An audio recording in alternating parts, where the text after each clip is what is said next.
So, Klopp out? No, Klopp on. Well, obviously there's a lot of talk after Liverpool got battered at the weekend. You know, they got battered by City earlier in the season. At the same time, they've only lost 2 league games, 3 games over the season against Leicester.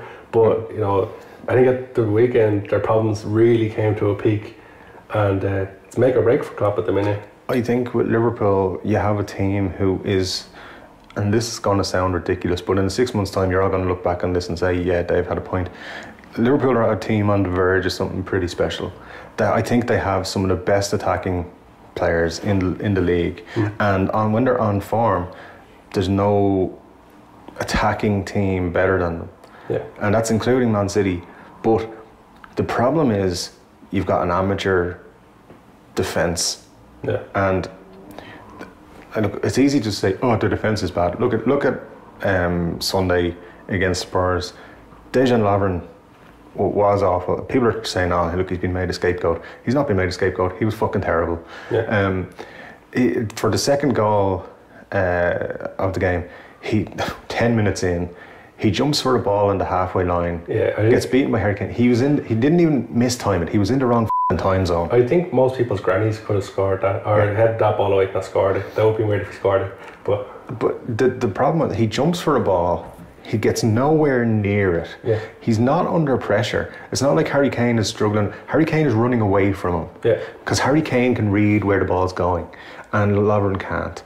And then he got taken off, and he's apparently in a bit of a huff. Yeah. Now, sorry, mate. You're getting paid 70 grand a week to play football. You should be able to see a ball coming and header it properly. Yeah. To miss it by the amount of space and time he missed it by is criminal. And I'm sorry, but he should not be on that pitch. And Klopp was 100% right to tear him off the pitch. Well, as well, like we spoke about it between ourselves, but like the ridiculous thing was that when he got beaten on both occasions for the 2 goals, he looks to the linesman instead of going trying to get the ball and then look at the linesman. Play to the whistle. It's a basic of football. Play to the whistle. Yeah. He's looking at the ref. He's looking for someone to blame. But he was also then shouting.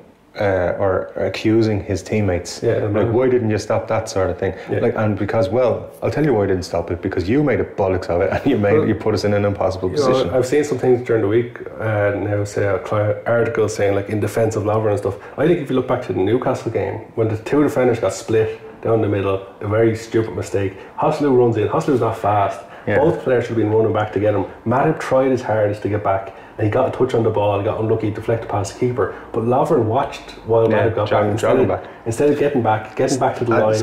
His attitude is wrong. His attitude is wrong. The annoying thing with Lovren is when he was at Southampton, he was brilliant, and lots of teams wanted to sign him. Yeah. He signs for Liverpool, and much like you're saying, Sterling was like, when he got his contract, he was like, that's great, got me contract, I'll relax. Lovren seems to be like, I'm at Liverpool, this is the best I'm ever going to do. He did have a lot more protection at Southampton. He had 2 defensive midfielders in front of him, 2 of the best in the league at the time, in Schneiderlin and Wanyama. And then he also had a good partner in Font. But you can't excuse not being able to judge a ball in the air and header it away. Stupid. At the same time, Lovren isn't Liverpool's only problem, because Liverpool's biggest problem is Simon Mignolet. Because that's come out this week that Simon Mignolet is actually the most error-prone goalkeeper in the Premier League. I'm shocked. And it's not just that he doesn't make saves, or it's not just that, you know, he just plays poor overall. He comes flapping for a corner. Like, was the 3rd goal? Fourth goal, yeah. The cross comes in, and he comes out to get it. I don't know where he's trying to punch it or catch it or fall over. He just comes flapping at the ball. I think with Mignolet, when he does those things, I think sometimes he just says, I'm going to make it look like I tried for this ball. Yeah. He's not saying to himself, I'm going to go for it. He's like, I'm going to try and I'm going to look like I'm going for it. Because he knows he hasn't got the ability to be a top goalkeeper. He must know. Because basically, look, he's good at saving penalties, very good at saving penalties. He's very good at, he can be good at shot stopping. But if you... Everything else he's bad at. Well, it's like, I've said this a lot about Alberto Moreno at Liverpool. His concentration wasn't right. He's started focusing now. His concentration is a lot better, and he's playing a lot better. Mignolet is losing concentration. He's looking at the ball coming over, and what's happening, I think, is he's thinking in his head, should I go get that?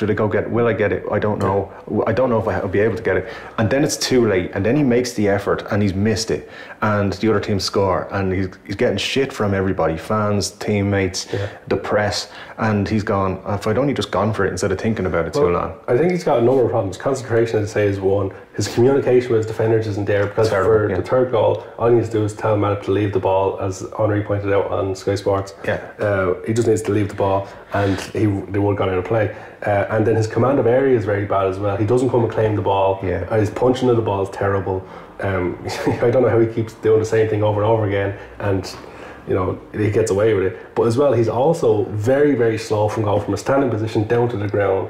Like the best goalkeepers, David De Gea is amazing at it, how quickly he can get down to the ground. Lloris made a couple of good saves on Sunday where he was down to, two things that Mignolet doesn't do. He was lightning to the ground and he was lightning back up.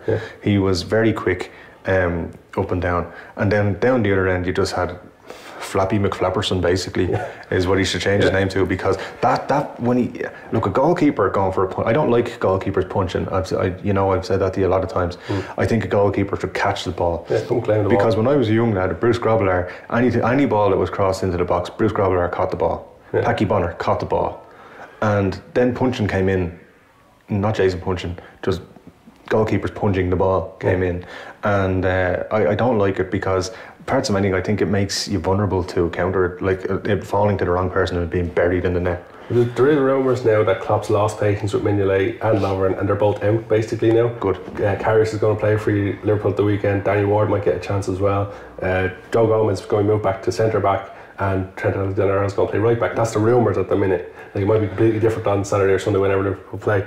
But it looks like Klopp is taking action now. I think what Liverpool need to do is they need to ring up Southampton and they need to say, look, we'll give you money for Van Dijk, but we'll also give you more money if you take Dejan Lovren off us as well. We want a refund on this reject. No, you've only got 28 days to make a refund.